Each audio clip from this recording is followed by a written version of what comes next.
All right, all right. Hello again, everyone. Welcome to, we're going to call it the Flow School today.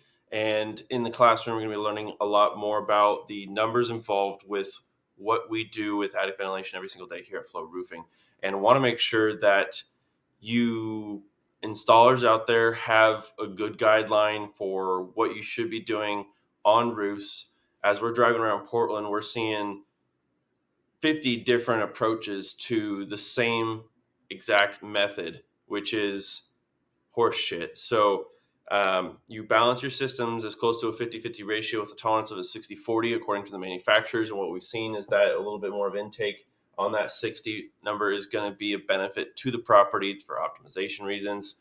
And to make sure that it's installed properly, it's going to be on you, the installer, to make sure you're following manufacturer guidelines or have your own experience on how to install those correctly without error, so you can have issues if it's not something that you pay attention to. Don't install intake underneath a 412, please. So all that being said, the numbers are pretty simple. The manufacturers have to make sure that anyone can do the math, and everyone should be doing the math. And that's the problem, is everyone's skipping out on it. So if the left side of the page there, that little bubble there, that's our record for all of our max flow systems. Make sure the clients are protected from the top down and the inside out.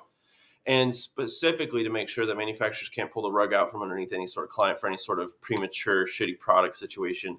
Knock on wood, we haven't had that issue with Malarkey or ICO yet. And I feel like if it did happen, Malarkey would step right up. So that being said, we've been sent out some of these other manufacturers. Again, they're not, there's a lot of pushback on why they think they shouldn't have to pay for your system for their products aging prematurely. And they'll look to the ventilation right away. They'll look to, obviously, the workmanship involved, and that's along the lines of the ventilation. If the ventilation is not installed correctly, it's a workmanship issue because the person wasn't paying attention on how and why things were installed the way they should be installed. So this is, again, what we put all of our inspectors through. This is how I train all of our project managers. This is the way we want to make sure that properties are protected from the inside out. It doesn't matter the size of the house or the building. If it's steep slope and above a 412 and it doesn't have enough intake, it should be a balancing system. That being said, in the commercial space, you have a little bit different situations with firewalls and breaks within the attic cavity itself that are going to make things a little bit more challenging. But that's part of our responsibility as a roofing contractor to make sure that we're going through these attic spaces to make sure what we're installing is functional and sexy. So all that being said, I will try to spice up roofing ventilation as much as we can. And again, I'm a whiteboard kind of guy to make things a little bit easier. Visualization is a huge key to success, and everyone learns differently. So you might have gotten some of the details on the previous video, but this is a breakdown of a more functional day in the life of a flow project manager to make sure that our clients are, again, protected with the very best. So numbers don't lie, okay? And with that, you have these equations balancing exhaust and intake, and you can have intake or exhaust on the top or bottom. It doesn't really matter. The number's going to work out either way. So how do you figure out whether or not the home is going to have boxes or ridge? It's going to be, part of the reason is going to be the architecture of the roof itself. So is it a full hip roof? How is there dormers involved? Are there skylights everywhere? What does the ridge situation look like? There's a law of diminishing returns with the amount of ridge that makes it either a benefit or actually a decrease in the optimization if you don't have enough ridge. And so we find that about less than 20 feet of ridge, continuous ridge, or ridge that's functionally going to reduce the cavity. So if there's a situation where a house has, we've seen buildings that have two ridges, and maybe it's like a duplex situation. The homeowners are sharing the property, right? And they have two ridges. These ridges have to be, these arrows are pointing down slope, right? So these ridges right here are going to be the high points, but then the roof is separated by the cricket in the middle. Then you're going to have considerations on whether or not airflow is going to go one way or the other. And this is a situation where manufacturers defer to the optimal situation for increasing the airflow. So quite literally, the reason why we exist. Air literally needs to flow through your attic space, okay?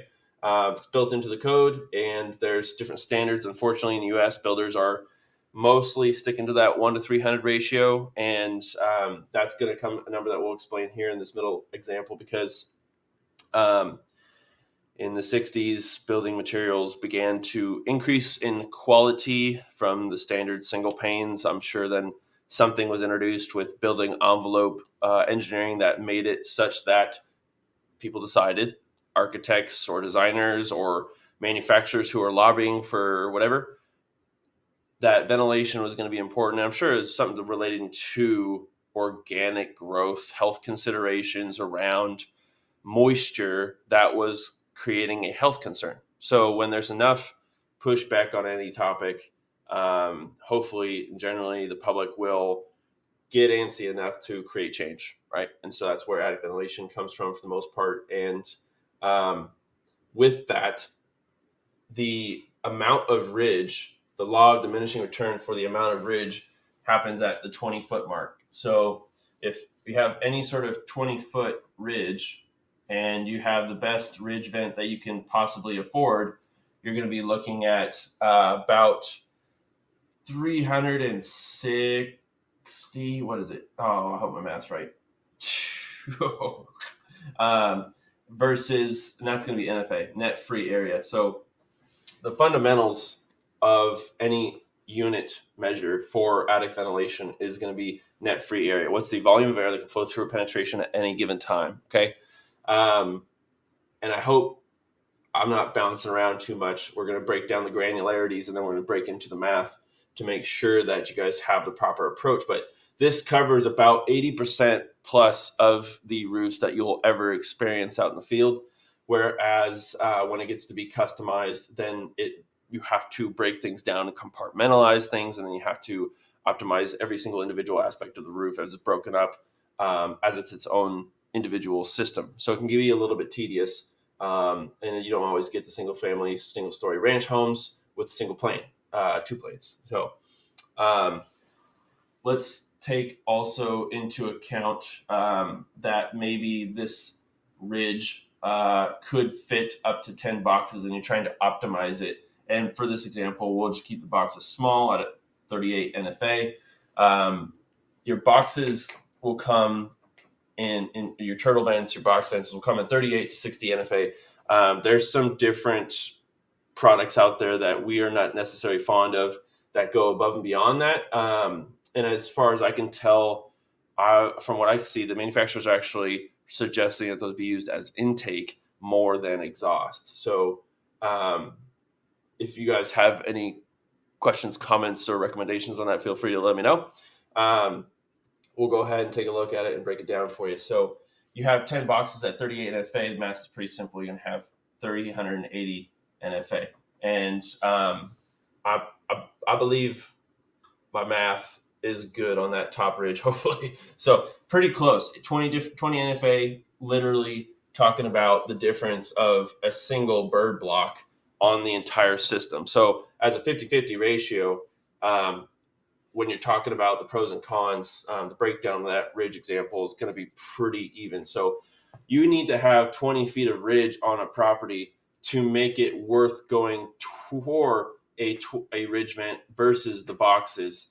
Now you can go above and beyond the minimum size box and smash the amount of NFA that you have on the ridge. If you go up to a 60 or a 50, or they're actually 49s, then you can start to go 20-50% more than a ridge. Now, it needs to make sense, okay? When do you decide if you're going to put boxes or the ridge? It comes down to how much of that ridge there's going to be. So less than 20 feet of ridge, go for the boxes, okay?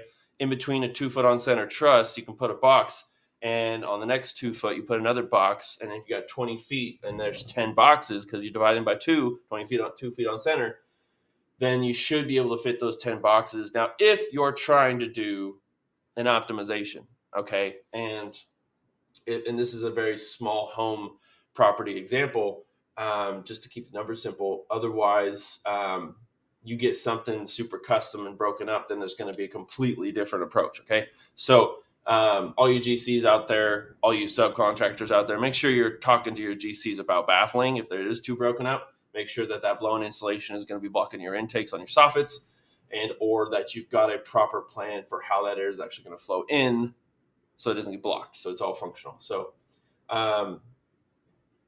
where were we? Okay, so we got the ROIs of the boxes versus the ridge. The aesthetic of boxes is pretty lame, right? So anyone out there who's seen them, they're pretty simple. Some people call them turtle boxes. Air flows out any way it freaking wants, okay? Now, what it does do very well, in most cases, is protects you from weather, okay? So as weather's coming down, wind-driven rain, anything like that, it's the all reliable. And we get about 1 in 30 customers would ever say, well, I'm not sure about this old new ridge. I've done 3 roofs in my lifetime, and I would love to keep them on boxes. That's fine. Keep your boxes. You're going to have a bunch of penetrations up there. It's going to be functional. Now, one thing to consider with the boxes as well, if we're breaking down a ridge example here, we'll just use this top one. Old school house, 30-year roof, codes have changed. If you can see this from your screen, there's only 4 boxes on that middle roof there. What happens in between, and if this is a 50-foot ridge, you've got 12, 15 feet between either of these boxes, is you get what's called hot pockets. Hot pockets. And these box vents are not physically designed to promote airflow. Okay, so there's no reason why when wind would blow through that, there's going to create any sort of negative pressure situation. It's pure thermodynamics. There might be a little bit of push. I would argue more that it's going to be more from your soffit intakes, that any sort of breeze or wind is going to blow air through your attic space than air blowing over your boxes. Okay, we don't have that data yet. We haven't done our smoke tests on the boxes to tell you, and we'll soon enough will. To create a test life scale on that, we'll probably go get one of them tough sheds and work on one of them and show you guys the videos when it comes down to it. So stay tuned.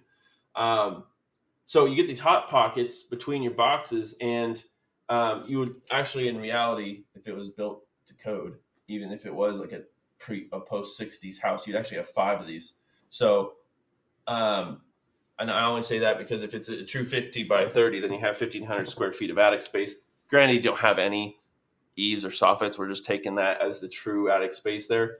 So I put the intakes and I thought I didn't have it. Here we go. So you have 1, 2, 3, 4, 5 boxes, right? So you're going to have 5 times 38 NFA in the standard example. You go to Home Depot, they got 38 NFA box vents there. I don't know if they carry 60s.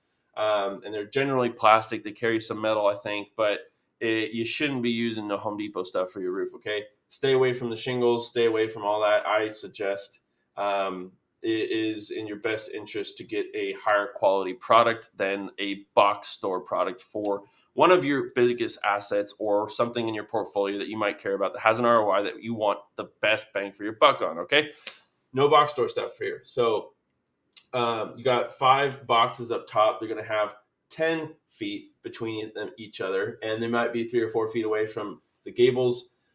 Those boxes, 10 feet spread apart, when they're not designed to literally perform when there is airflow right flowing over the roof, are going to create situations where these zones between the boxes are abnormally warm, hot, and will hold hot air in the summer. And we didn't even touch base on this in the beginning.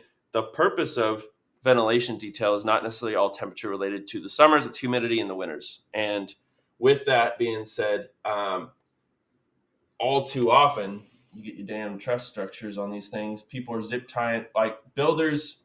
God damn, you guys are making our lives easier because we get to tell everyone you guys are screwing up. You zip tying your damn exhaust vents to the edge of the truss, and air's flowing out one of these.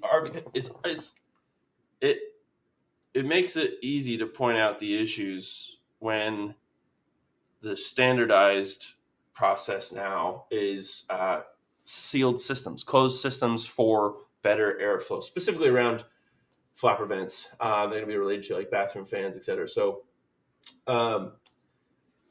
if that exhaust is close to that RVO and it's just zip tied, you have an open system, and that open system is going to let moisture rise into the attic space. And because these boxes are not perfect products, nothing is, and you're going to run into potential organic growth situations. You could have delamination of your plywood or your sheathing, and at that point, you will run into issues that could have been avoided had you either jumped into the attic space at the time you purchased the home, or you trusted your builder to make sure that they knew these details as they had your best interest at heart. So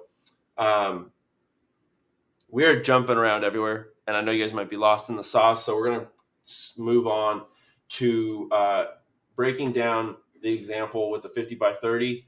The ROI of a full hip roof that doesn't have enough ridge means that because it doesn't have enough ridge, and you see a lot of these less than 20 feet, then you're going to be going to boxes, and we put the front door void of any boxes just for curb appeal consideration. And so what if you have obstructions in those field areas? You got a chimney, etc. Generally, airflow around a chimney is not going to be too much of an issue, even if it's 2x4 or a 3x6 or a 4x8 chimney. Massive chimneys, they're going to be some obstruction that could eliminate a little bit of the intake situation, but you want to avoid having a situation where you have to put intake above a penetration to try and accommodate for the lack of NFA to balance the system as close to the 50-50 ratio as possible. So that's why you would put a little more intake. So if you do have penetrations, other parts of the roof, south facing maybe, are going to have a little more weight to carry that can help balance that system from the inside out. So again, the approach is to make these systems balance both on the numbers front, but also regionally on the roof itself. Where is that intake going to balance the system? So I always prefer the aesthetic of solid intakes, even if the most products, they either come in 20-foot rolls or 4-foot sticks.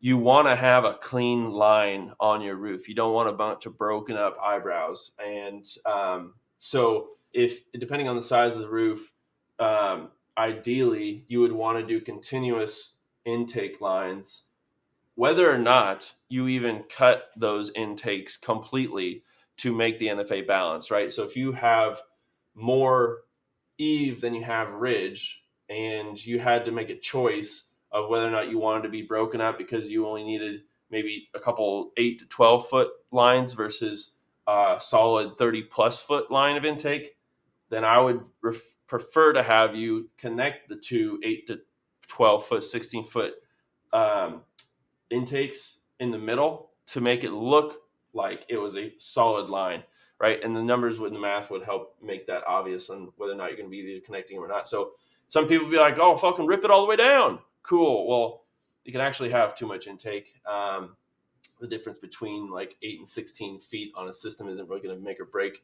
functionality, but you could, we've seen people in Portland actually ventilate with exhaust the hips. And then we really get excited because we go, holy tamale, look at what we got here. And we haven't had any of these experiences yet, but I guarantee you those hips are not, they're not cut straight. They're raising the intakes, the hip and ridge shingle up so high that wind-driven rain is going to be able to get in there. You want a roof functionally to protect your damn self from getting wet, okay? You want the property to be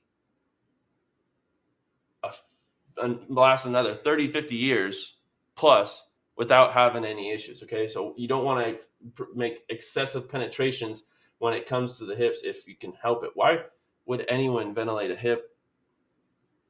Is beyond me. So air rises, okay? And that's where you can really get short circuiting. If you're ventilating with exhaust down here at the hips or even halfway, there can be short circuiting that then air could be pulled in through the exhaust, and instead of it's just not going to flow, okay?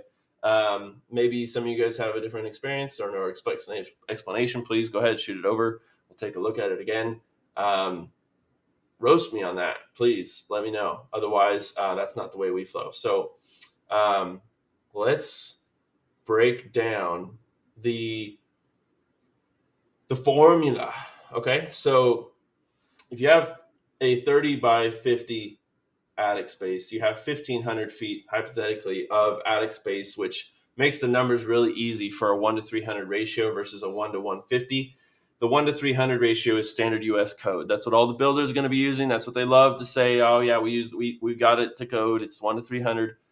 That's the minimum amount it should take to get the air for flowing. Okay, so international standards, all right, like better food safety, all that stuff, are 1 to 150. It's literally double the amount. Even though the number's smaller, it's a ratio that makes it more, you need more ventilation is optimal. Okay, so 1 to 150 is our standard. I think even Portland Code is starting to adopt it even more for new builds on that, and they should, especially if you're going to be going with a darker roof. And how California's already established Title 24, which is minimum SRI index for new builds, which means there's a reflective requirement now in the roof itself in California. That means that there's a building efficiency consideration. That means you will have to have a lighter roof to reflect more light from the sun, which is going to increase building efficiency, going to make for a longer lasting product. It's not their intention to give you a longer lasting roof with that. They're trying to be more efficient with the power grid, I'm sure. So I can't imagine other states are not going to start following that Title 24 if they already haven't. So SRI means solar reflective index. It's proportional to the color of the roof. The darker the roof, the lower the SRI, because the more heat and light it's absorbing from the sun. And you can offset quite a bit of that with a ventilation system. So we've had black roofs be put up, and you optimize the ventilation detail, and you can keep the temperatures damn near the same as when it wasn't optimized with the black roof before. You can further increase the temperature. You can optimize the system further with a higher SRI index, which means you go with a lighter color shingle, and then you also have the ventilation optimization plan. Okay, so food for thought as you're talking to your clients, as you're making sure that they have the best information possible. And I think we could even do an abbreviated version of this, but I'm so invested at this point. I want to make sure that everyone's got their bases covered. And as we continue to uncover different aspects of the ventilation detail, I want to make sure that everyone has as much and best information possible, which in my goldfish-like attention span means that I can't remember everything up front. It kind of just comes in as we have the conversation, the natural flow of where we're headed here. So let's finally do some math. We're talking about the formula here, and you got your 30 by 50 section, which is the easiest roof to understand because it's a simple 2-to-1 ratio. You have twice as much intake as you have exhaust. It's pretty simple for you to understand that a balanced system, both regionally and through the numbers, means that you have to have intake on both sides of a ridge. And whether or not you have boxes versus the ridge, even in a max flow situation with a 50-year roof, is going to be a consideration for the client, hopefully to be given the option to choose whether or not they want to stick with boxes or go with the ridge. Our 2 cents that knowing the functionality of these ridges these days, specifically the ridge that we use, having seen it spank the pants off of a Ridge Vent 2, which is the industry leader, both of them still measuring 18 NFA, is going to be our preference that you always get this 12-inch ridge vent, not just a 10-inch ridge vent. So they both have the wing, and the wing is the reason why the ridge vent smacks versus the boxes. And just a lower profile, cleaner looking roof. So in the backyard, you're looking up and you're like, goddamn, sexy roof. You're probably looking at a roof that has a ridge vent versus boxes. Okay, the boxes break things up. The boxes are just extra penetrations. Simplicity, minimalism on the roof, functionality are always the priority. Okay, so as you're trusting your roofing contractor to make the best decisions, hopefully you're asking questions around whether or not you have these choices, and hopefully they understand the reasons why and how much they're going to be putting in all the details based on the architecture and the legacy ventilation details of your property. Okay. Not bad for one cup of coffee at 5 o'clock. Okay. So we're going to go ahead and break it down with these numbers, and using 50 to keep the numbers simple. I've got these little hash marks here that for our project managers and inspectors, we always say that we're going to cut 2 feet off the gable edges, whether that be a dormer or any sort of termination of the ridge. We want to make sure that we're cutting and this reduces the amount that you can actually optimize the system. We want to reduce any chance of wind-driven rain in the harshest conditions from being able to get in through the sides. So we always nip off 2 feet from the edges. But for the purpose of this example, we're going to keep the number to be 50. It's going to make things really simple. So we need to go 50 times 18 NFA of ridge. Okay, I'm going to have to break the phone out to be able to do this math. I think it's going to be 900 NFA. Okay, so you got 900 NFA of exhaust. And forgive me if my math's wrong. So 900 NFA balanced means at a 50-50 ratio, you have to put in 900 NFA of intake. Let's slow it down a little bit so that way you can understand that I thought you needed twice as much intake as exhaust. But if you have a 50-50 ratio, why are they the same? This is just the formula to help break down so that you can understand why you get to twice the amount of intake. And this is a unit measure in ventilation units, NFA, okay? The amount of airflow that you have to be able to put in. It's not the amount of feet. So we need to get from NFA to feet. It's a small, simple conversion. The units have to cancel. So in order to go to NFA to feet, you have to take your 900 NFA of intake. You have to divide it by the intake NFA, which is 9 NFA per foot. That's a standard unit for these shingle over smart intakes. And in the previous video, we broke down the differences between all the different soffit intakes and the shingle over smart intake. You don't have to get shingle over smart intake added to your system. Even if you wanted a max floor, you want to optimize your system. If you wanted to spend a couple bucks more, you could have a carpenter go in or have your roofer change your bird block situation, as long as you've got functional baffling on your intake side of things and your soffits, then you do not have to add shingle over smart intake. But generally, when people want to have the longer lasting system and optimized home, they're going to make sure that shingle over intake is the more affordable alternative to what otherwise might be a more expensive carpentry consideration. And what if it's a vaulted ceiling and you can't see into an attic space, or there's a cavity you can't reach into, or you're just not able to see too close down into the eaves because maybe it's got 24 inches of blown insulation, God forbid, and there's no baffling, so you've got blockage. And that's this Cape Cod consideration, which we'll get here in a minute. So you need to get to your intake NFA down to feet so you know how many feet to add. And just this example here is pretty stinking simple, which I actually don't know if I got the exhaust ventilation detail math correct. Oh gosh, let me just check real quick. You're close, but it's not exactly. It should be 100. So let's look at here. 50 times 180. Yeah, it's 900. Okay. So that being said,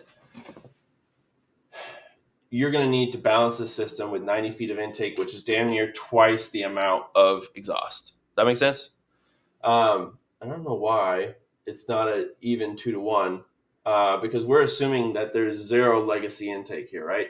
We haven't subtracted any existing from what we are planning to add, which is another consideration in the math to make sure that you're not going overboard with your intake. So zero legacy intake means that you don't have to subtract anything from what you're adding. And I know that might not make sense to everyone, but functionally, if you have existing intakes because you have existing bird block situations under your soffits, under your eaves, then you need to reduce the amount that you're adding by what you already have. I don't know how to explain that any other way. And if you have questions on that, or if I'm not making sense, please let me know. So ask me questions. Questions help get you to answers. All right. And so where you put that intake for us, our standard 8 courses up gets us well and above any sort of blown insulation for the R30s areas, especially here in the Northwest. So we're not roofing in the Cascades, not in Eastern Oregon. So there's a different code for the high desert where it's a little bit colder than and gets quite a bit more ice damming situations than here in the Willamette Valley. So it's pretty mild in the valley, which means that it's up to you on whether or not you have some of these considerations that you want to build out in your roof. We'll explain the pros and cons for you, but bring your questions and our inspectors will make sure that you got the proper answers. Okay, so we are adding 90 feet to balance the 50 feet of exhaust. That gets us to the 50-50 ratio. If you want to add more, then you can go above and beyond. And if the roof line allows, you can add more intake there as well. So a situation where you might get to add more intake versus the ridge you have would be a roof that has like a full hip ridge situation where maybe this is a 50-foot ridge and you have the real estate to add more intake all the way across, right? So these numbers here are so simple that when you don't have any legacy intake based on the years of the home, that you can pretty much say, well, what's the ridge measurement? Okay, I need twice as much of the intake. When you make that assumption, though, and you don't have it written down, then you don't have guidelines for your installers on where to install, and you're making assumptions on someone's property that you shouldn't be dabbling with, okay? So you want to make sure you always have this written down so that your installers have the guidelines, so you have the peace of mind knowing that the job's done right. So your project managers have the ability to point to where these installers need to be adding it, right? And so at that point, everyone can be flowing, everyone can be growing. What else do we want to cover? A little bit of the Cape Cod detail here. We see this a lot in Portland, the finished attics based on these like pre-60s houses where homeowners want an office, they want a nursery, they want an extra bedroom upstairs, and all too often we see that the drywall and the insulation has been pushed up right underneath the sheathing and the Cape Cod detail. So if air is trying to flow up in these compartments, it's blocked at the knee wall. So you would need to add what's called baffling if you are remodeling and doing that correctly, so that air could truly flow up to this space up top and exit. Hopefully you're using the ridge. Otherwise, you have to break up the roof, and then each one of these little sections here, you're compartmentalizing as an individual system. You're not treating the roof and the whole building as a whole. And a manufacturer might be like, oh, well, you got enough of this and you got enough of that. Functionally, though, if there's blockage, it's not going to work. Okay, so to everyone in your pre-60s homes, I know it's hot up there. If you want to optimize the system, we do these individual max flow optimization, like kind of remodels. We call them repairs here, but at that point, it's a smaller task, but you can optimize the system as you compartmentalize the roof and break it up. And this top attic chamber as well, when it's blocked at the knee wall, is going to be treated as its own individual system. And what that means is that because manufacturers, and you can't do this in functional reality anyway, you can't mix and match boxes and exhaust for the purposes of exhaust. Okay, so you can use exhaust these boxes for intakes. We don't recommend it. They're functional, but it's just not a clean looking roof at all. Just get your damn intakes from your soffits or use smart intakes. When you mix and match in the ridge, because the ridge is so much more functional than the boxes, I'll break down the reason why here in a second. You can watch these videos all over, and they'll be hella shorter than anything I'll provide you. But I really want to make sure that everyone's getting the details, again, from our perspective so that we're all on the same page, okay? So that's why we are able to breed a lot more consistency into the outcomes for our projects, hopefully, than normal, because we want to overemphasize the necessary ability to point back to the numbers and the reason why we're doing something. Otherwise, if there's no guidelines, then you're going to have all sorts, again, in the industry, you're going to have all sorts of different reasons on why their damn intake's 10 courses up or 2 courses up or at the eve on an open soffit. You're like, what the fuck? So, well, okay, so then your ridge vent detail, we covered that your Cape Cod has to have this airflow. We're going to pop into those storage spaces. We're going to physically look up, take a picture. Yep, it's blocked. Okay, we're going to be treating this as a compartment there. And that small compartment is treated like any other formula at that point. What's the square footage? What's the optimized amount of NFA for that space? And then because you can't mix and match ridge and you don't want to put a ridge vent in the middle of the roof that you're going to be using boxes. There are products out there that can use exhaust that look like intake. Flamenco makes a couple of them as well. Excuse me. And at that point, you're looking at a more broken up roof. You're going to have 2 eyebrows, or you're going to have a bunch of boxes in an eyebrow, and you're not going to want to pay any sort of carpenter to go in through and remodel all of your soffits just to optimize that.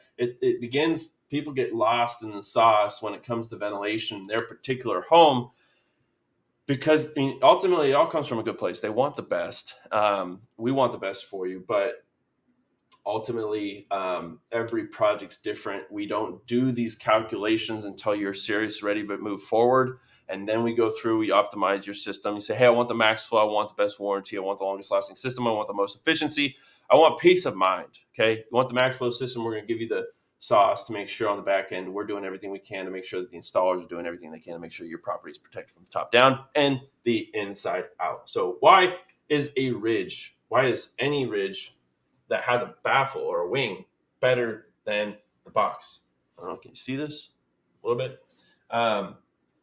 You have your little wings here, they're exaggerated. As wind's blowing up, this creates a negative pressure situation on the inside of the roof.